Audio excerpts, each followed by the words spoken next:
About a year ago, Tom and Janet came into my office to build their retirement plan.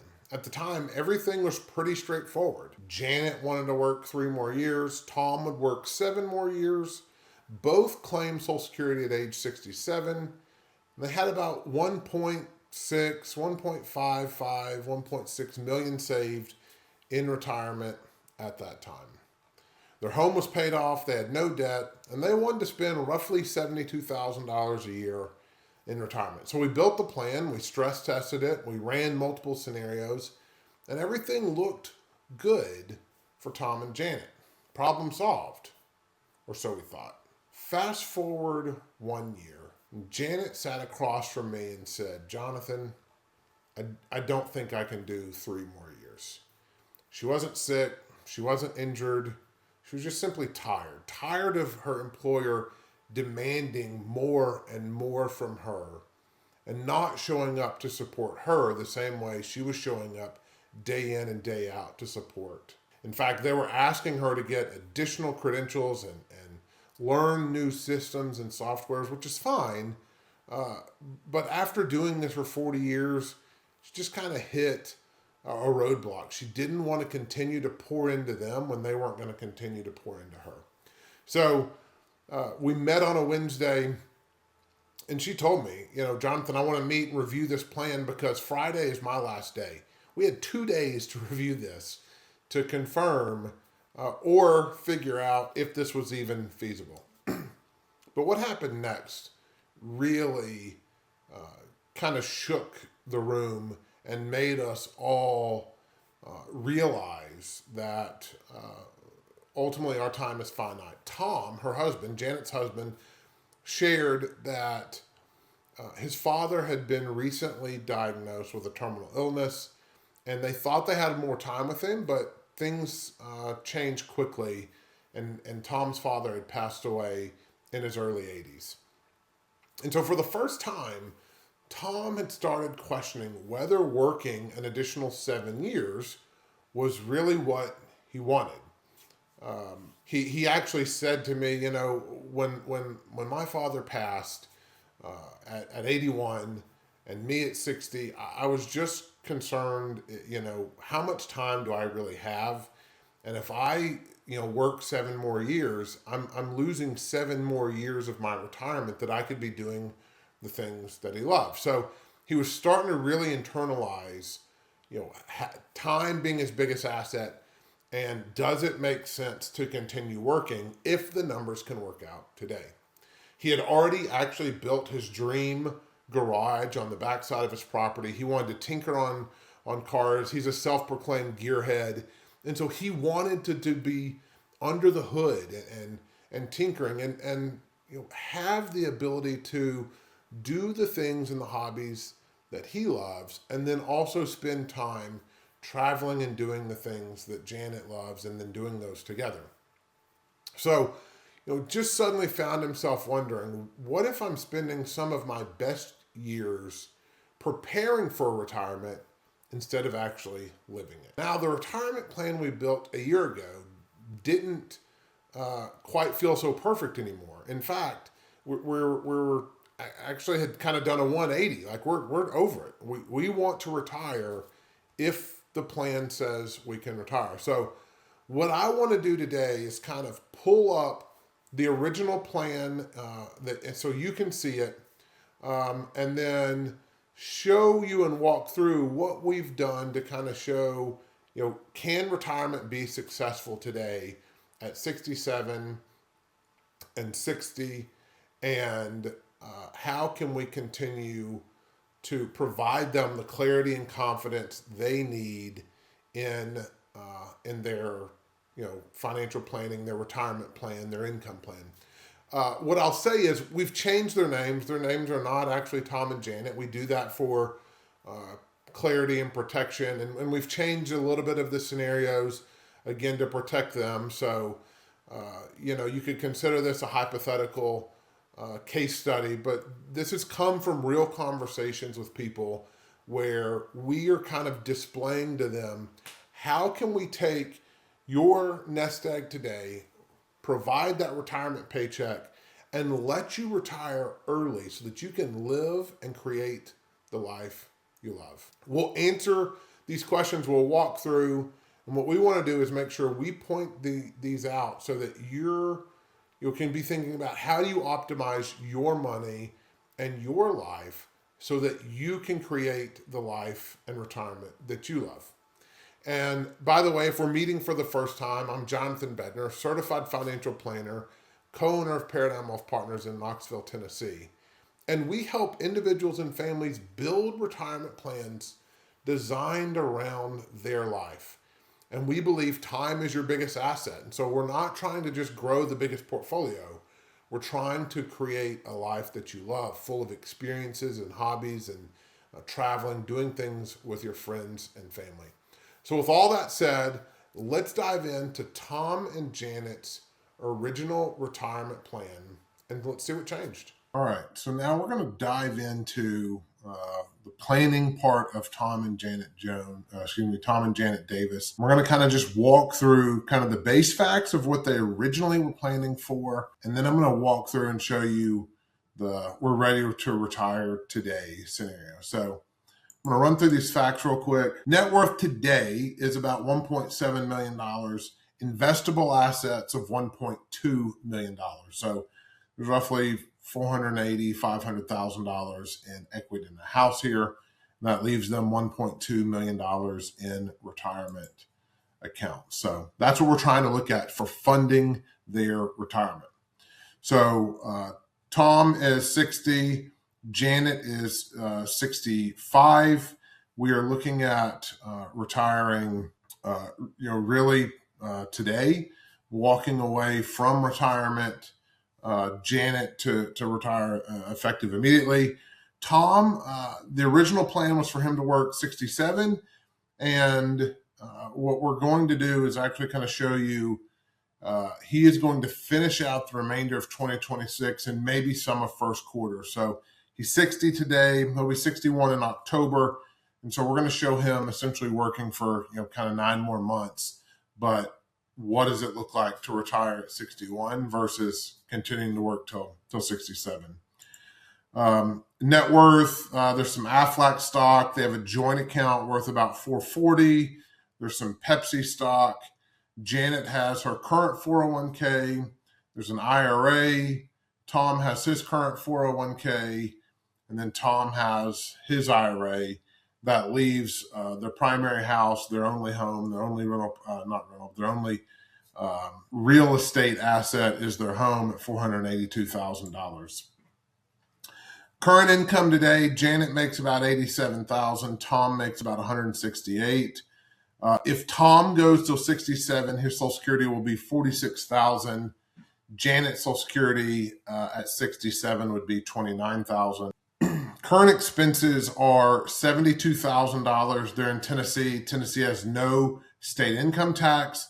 They would still be due federal income tax if that applies to them. So they have a really simple life expenses. There's not a lot of expenses. They have no debt. They're in really good shape from that standpoint. They are contributing to their current plans. So what I want to do is I want to show you those facts. And then what I want to do is kind of show you where they were projecting when we started this plan a year ago so that you can see how would that map out for them if they chose to, retire and leave their current plan in place under their current trajectory. You can see that from a linear standpoint, we're projecting them to live to 95. And so here we have Janet's retirement, which is next year in 2027. And we have Tom's retirement scheduled for 2032 when he is 67. So you can see assets steadily grow. Their Monte Carlo score, which is, kind of probability of success, shows really, really high. They have a 99% probability of success. So all of these things look good if they continue on their current plan of retiring at 67, turning on Social Security at 67. But if I remind you, their plans have changed. Janet is ready to go. She's ready to hang it up. Um, in fact, again, when we met on that Wednesday, she said Friday's my last day. She's over it. She can't handle it. And then with Tom's health scare, or Tom's dad's health scare, and then Tom just realizing that, he doesn't want to give up 7 more years of his life. He too, in fact, is burnout and he's ready to go. So we have looked at how can we, hang this up today? How can we go ahead and cash out of work and move into retirement? So we planned out kind of early retire early hooray is what I'm calling this scenario. And what we're going to do is just kind of walk through a couple of situations so you can see this. So the first thing that we did was, instead of both of them retiring at 67, what we did was we changed this for Tom to go ahead and finish out this year and retire when he's 61. And then we've got Janet also retiring at 67. So they're both essentially going to retire this year. And you can see that has an impact in their overall plan. In fact, they've lost $2 million in net assets over the life of their plan by going ahead and retiring now instead of working another couple of years. Right out of the gate, what we want to see is, how does this impact us? Because we were at a 99% probability of success. They retire now and do nothing else. They're still at a 98% probability of success. So they could retire today, hang it up, put in their termination or their retirement notices to their employees and walk away, and their plan still looks really good. The next thing we talked about was go ahead and starting Tom's Social Security at 62 instead of waiting till 67. Janet will go ahead and take hers at 67. And as you can see, their plan still looks really good. It's marginal impact on the overall success of their plan by going ahead and retiring now. They'll use their portfolio to go ahead and provide income for the year that Tom is going to retire from 61 to 62, and then turn Social Security on at 62. But overall, they're in a really good position to do so, and their probability of success remains strong. From there, what we want to do is realize that time is your biggest asset. We cannot, let me switch this to average market. A lot of times that's just easier to kind of see. Markets don't go straight up in a straight line. They ebb and they flow. Sometimes we have good markets. Sometimes we have bad markets. So what this is showing is kind of varying returns every year. From there, we're planning on $72,000 a year in living expenses. This plan is very successful as it is today. If retiring early, starting Social Security essentially immediately, or at 62, 67, they have a 97% probability of success. What we try to get people to understand as they are building out their lives and envisioning what that retirement looks like, we are not just trying to hit a number for the sake of hitting a number.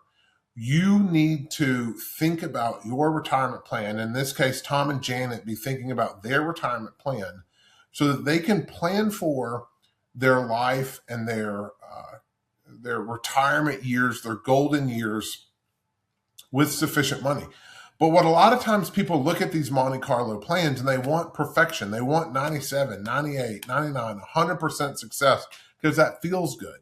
Reality is if we are planning for this high of a number, then odds are we're going to leave money on the table when they're both dead. And in this situation, at 95, there's $6.8 million.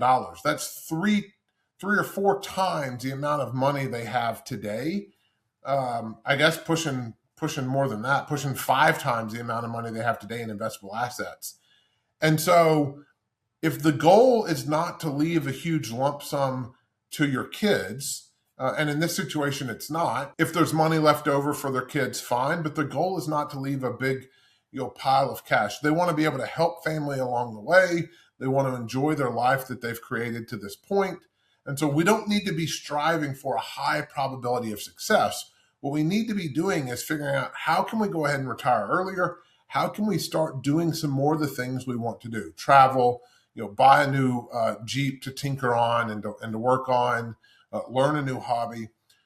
We will have to pick up some healthcare expenses from 62 to 65 until Tom can get on, or 61 to 65 until Tom can get on Medicare.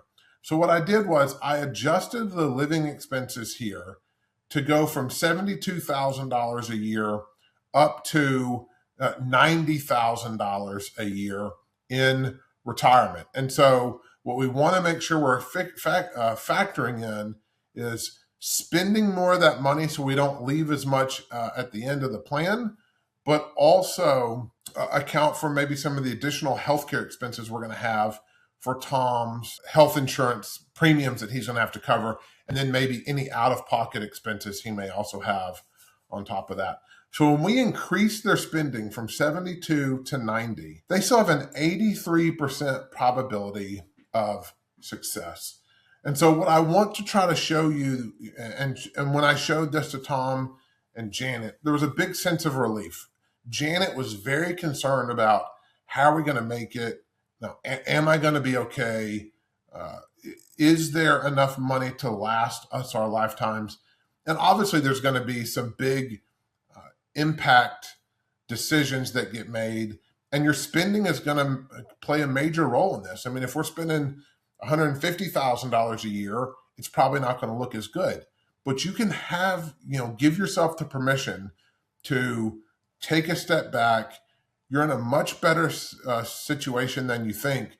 And the last video I did, I talk about the perfect age to retire might be 59 and a half. And that way you're not giving up some of those healthy years in retirement. And that's exactly what Tom and Janet have decided to do. Instead of chasing the next comma, the next, big number in their net worth bucket, in their investable asset bucket, we're thinking about what's most important. And that is living a life today while they have their energy, their mobility, their health. And so that's exactly what we've been able to show them. And as an example, things that you should be thinking about when you're planning for your retirement. You can't take any of this money with you. You should be thinking about living a life that you love, creating the life that you love so that you can sustain your retirement and enjoy it. So thanks for tuning into this video. Be confident in your retirement. Have a wonderful day.